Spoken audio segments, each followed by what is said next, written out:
Hello everyone. In your seventh unit, today's physiological factor determining endurance. It is an ability to withstand fatigue, endurance of two types, aerobic and anaerobic endurance. ये fatigue को delay करने का काम करता है, यानी आप समझ लीजिए जब आप रनिंग करते हैं तो एक समय आता है कि हम दौड़ते दौड़ते 400 ट्रैक पर मीटर के ट्रैक पे दौड़ रहे हैं और जब हमारा 200 मीटर कवर हुआ तो 200 मीटर के बाद थोड़ा और हमें ताकत लगने लगती है। अब लगता है कि मसल काम करना बंद कर रही है, अब नहीं हो पाएगा। फिर 100 मीटर बचता है तो हमारी क्षमता जो है वो जवाब देने लगती है। तो उसी क्षमता को बनाए रखने के लिए, यानी उस फटीग को दूर करके क्षमता को बनाए रखना ही हमारा जो असली इंड्योरेंस होता है। ठीक है, इंड्योरेंस जो होते हैं वो टू टाइप्स होते हैं, anaerobic endurance and aerobic endurance. Factors determining endurance are, first is maximal oxygen uptake. Maximum oxygen uptake intake means VO2 जो है मैक्स आपका, refers to highest rate at which oxygen can be taken up the consumed by body during intense exercise। अब इसमें जो है जो breathe हमारी इन और आउट होती है, उस ब्रीथ में हमारा ऑक्सीजन इनटेक और अपटेक जो होता है, वो ब्रीथ जो होती है हम इस जब भी कोई इंटेंस एक्सरसाइज इंटेंस एक्टिविटी करते हैं तो उस इंटेंस एक्सरसाइज इंटेंस एक्टिविटी में जो ब्रीथ हमारी ऑक्सीजन कंज्यूम होता है वही आपकी मैक्सिमल ऑक्सीजन अपटेक होता है। यानी जितनी ज़्यादा आप सांस खींच के उसको कंज्यूम कर ले जाते हैं अपनी बॉडी में इंटेंस वर्कआउट करते हुए, वही आपका मैक्सिमम अपटेक होता है। Pulmonary diffusion. पल्मोनरी डिफ्यूजन क्या होता है? Pulmonary diffusion is exchange of oxygen and carbon dioxide between lungs and the blood. Lungs और ब्लड के बीच का जो पल्मोनरी डिफ्यूजन होता है, यानी कार्बन डाइऑक्साइड को एक्सचेंज जो गैस होती है वहाँ पर डिफ्यूज़ करके आपका ऑक्सीजन लाना, ऑक्सीजन को डिफ्यूज़ करके उसको कार्बन डाइऑक्साइड बाहर करना। तो ये जो होता है हमारा पल्मोनरी डिफ्यूजन होता है, जो कि between lungs and the blood के बीच में होता है। इन्हीं के द्वारा, क्योंकि हमारे ब्लड के थ्रू ही हमारी ऑक्सीजन जो है वो होल बॉडी में जाती है। ठीक है, RBC जो है वो मोर ऑक्सीजन जो है वो कंटेन करता हुआ चलता हुआ, जो भी जिस भी ऑर्गन में हमें ज़रूरत पड़ती है ऑक्सीजन की, लगभग सभी ऑर्गन में ज़रूरत पड़ती है ऑक्सीजन की। ठीक है, वो हर जगह ट्रांसपोर्टेशन का काम करती है हमारी RBCs। Third is cardiac output. Cardiac output, it is ability of heart to pump out blood in 1 minute. Cardiac यानी हार्ट के अंदर वो एबिलिटी बताई गई है जो कि ब्लड को पंप्ड आउट करता है 1 मिनट में। जितना ब्लड पंप आउट करता है वो आपका कार्डियक आउटपुट होता है।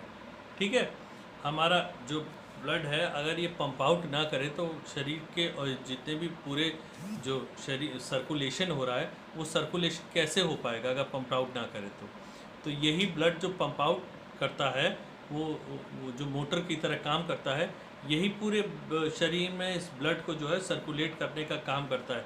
यही पूरे शरीर में ब्लड जहाँ जिस ऑर्गन्स में ज़रूरत होती है वो सभी ऑर्गन्स में ब्लड पहुंचाने का काम करता है। हमारी मांसपेशियां हैं उसमें ब्लड पहुंचाने का काम करता है, जिसकी वजह से हम जो है नॉर्मल वर्क कर पाते हैं अपना। Now aerobic capacity, it is the capacity of an individual to work for long duration. ठीक है, work for long duration with slow speed. ठीक है, ये जो है आपका एरोबिक कैपेसिटी जो है ये वो कैपेसिटी होती है जहाँ पर आप काम को बहुत देर तक कर सकते हैं, बहुत देर तक कर सकते हैं, लेकिन कम स्पीड में। स्पीड उसकी कम होनी चाहिए। अब स्प्रिंट जो होती है 100 मीटर की, वो तेज क्यों होती है? क्योंकि उसकी दूरी कम होती है, इसलिए हम तेज़ी से दौड़ जाते हैं। अब वही अगर 400 और 800 मीटर हो, क्या जो स्प्रिंट की दौड़ होती है, जैसे उसेन बोल्ट का रिकॉर्ड है 9.58 सेकंड का, क्या वो 9.58 सेकंड में 400 मीटर का ट्रैक उसी स्पीड में, मैं 9.58 सेकंड नहीं कह रहा हूँ कंप्लीट कर ले 400 मीटर ट्रैक, उसी स्पीड में क्या 400 मीटर का ट्रैक दौड़ सकता है? नहीं, वो 200 मीटर का ट्रैक भी नहीं उसी स्पीड में दौड़ पाएगा, क्योंकि आपकी वो जो एक कैपेसिटी होती है वो कैपेसिटी ब्लास्ट करती हुई होती है, वो एक्सप्लोड करती हुई होती है और कुछ सेकंड के लिए होती है जो कि हम कर पाते हैं। इसलिए एरोबिक कैपेसिटी वो कैपेसिटी बताई गई है जो हम काम को बहुत देर तक कर सकते हैं, लेकिन स्लो स्पीड होनी चाहिए। 400 मीटर, 800 मीटर, 1500 मीटर, ठीक है, मैराथन, ये आप देख लीजिए कितनी देर तक होती हैं, लेकिन स्पीड क्या होती है इसकी? स्लो, तभी ये कंडक्ट हो पाती है, तभी ये कंप्लीट हो पाती है। Now next is blood plasma volume and flow. आपका ब्लड का जो प्लाज्मा होता है उसका वॉल्यूम का जो फ्लो होता है, आप देख लीजिए आपके प्लाज्मा का बहुत ज़्यादा काम होता है। आपका प्लाज्मा जो है आजकल कितना, आप खुद देख लीजिए, वो थेरेपी के काम आता है।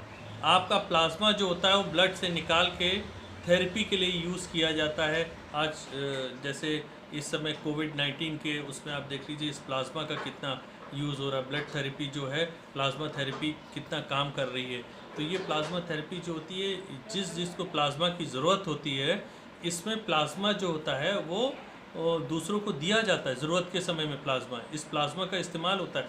यही प्लाज्मा का इस्तेमाल जो होता है, जो ब्लड का चिकनाहट होती है ये बनाने के लिए करता है, जो ब्लड में चिकनापन होता है। और यही प्लाज्मा जो होता है हमारे को फ्लो, आगे जो ब्लड का जो फ्लो होता है, इस फ्लो को रखने के लिए काम करता है। अगर ये प्लाज्मा हमारे ब्लड में ना हो तो ब्लड जो है हमारी वेन्स, आर्टरी जितनी भी हैं उसमें फ़्लो आराम से कर ही ना पाए।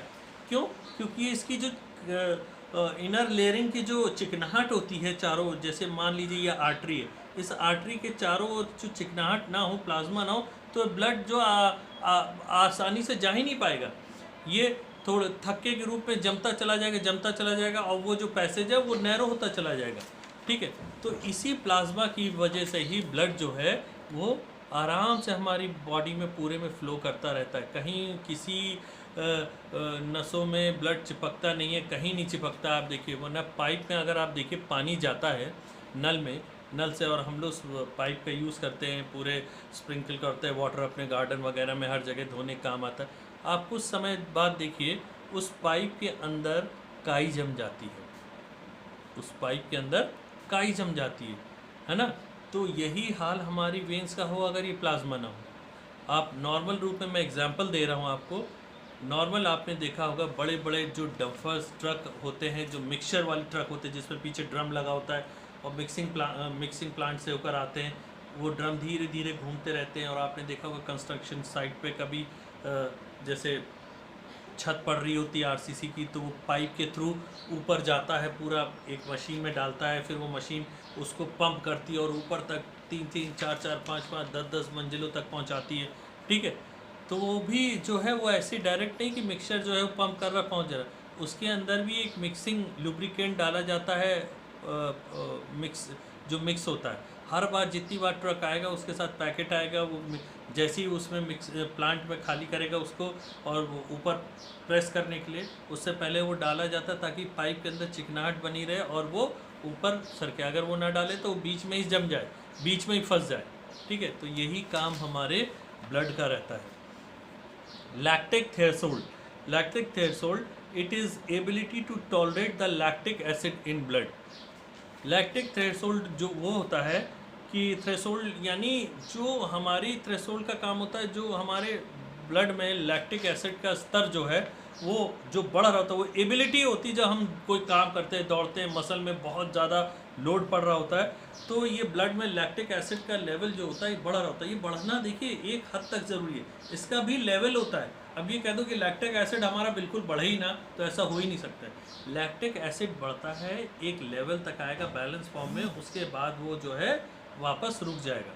ठीक है, लेकिन अगर वो बढ़ने लगता है थ्रेशोल्ड, तो हमारे अंदर जो मांसपेशियां हैं वो बहुत ही ज़्यादा कड़ी होने लगती हैं और थ्रेशोल्ड की वजह से हमारा काम करना बंद होने लगता है। लैक्टिक थ्रेशोल्ड जो होता है वो मोस्टली लॉन्ग डिस्टेंस रनर होते हैं, उनको देखिए धीरे धीरे जब वो फिनिशिंग लाइन तक पहुंच रहे होते हैं तो उनके क्रैम्प यानी उनकी मसल काम करना बंद करने की, तो वो क्या होता है, लैक्टिक थ्रेशोल्ड जो होता है वो थ्रेशोल्ड का लेवल जो होता है वो बढ़ चुका होता है, काफ़ी बढ़ चुका होता है, और जहाँ पर लैक्टिक एसिड जो है मसल्स में एक तरीके का क्रैम्प बना रहा होता है और हमारा मसल जो होती है वो धीरे धीरे काम करना बंद कर रही होती है।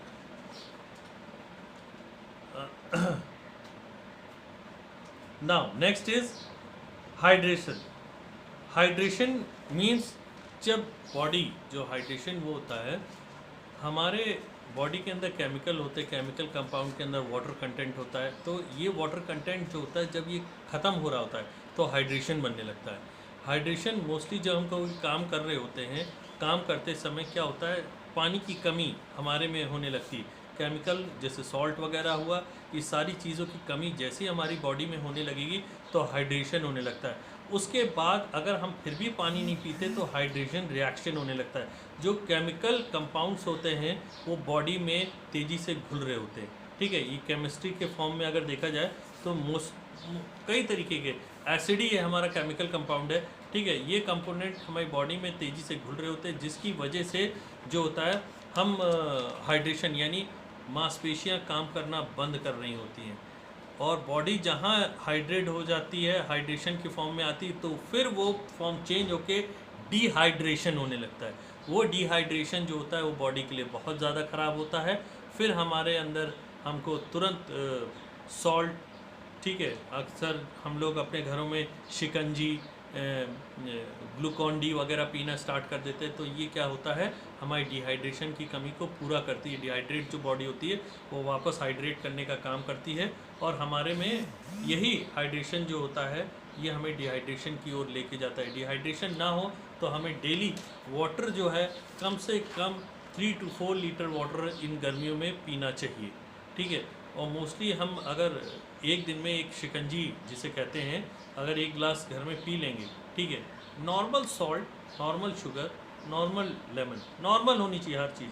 कोई चीज़ ज़्यादा अच्छा इफेक्टिव बनाने के लिए हर चीज़ ज़्यादा ना कर दे, नमक ज़्यादा कर दे, शुगर ज़्यादा कर दे, लेमन ज़्यादा कर, नहीं, नॉर्मल, बहुत नॉर्मल होना चाहिए। अगर डेली एक गिलास पीते हैं तो हमारी पहली चीज़ तो बॉडी के अंदर विटामिन सी जो कि लेमन से मिल रहा है वो ख़त्म नहीं होता है। दूसरा चीज़ है कि हमारी बॉडी में ग्लूकोज की मात्रा बहुत अच्छी बनी रहती है, जिसका हमारे अंदर मांसपेशियों में जो ताकत होती है वो बहुत बढ़िया बनी रहती है, यानी हमें अपने अंदर एनर्जी फील होती रहती है। ओके, ये कंप्लीट हुआ। Okay, content tomorrow is physiological factor determining speed. Okay, good day.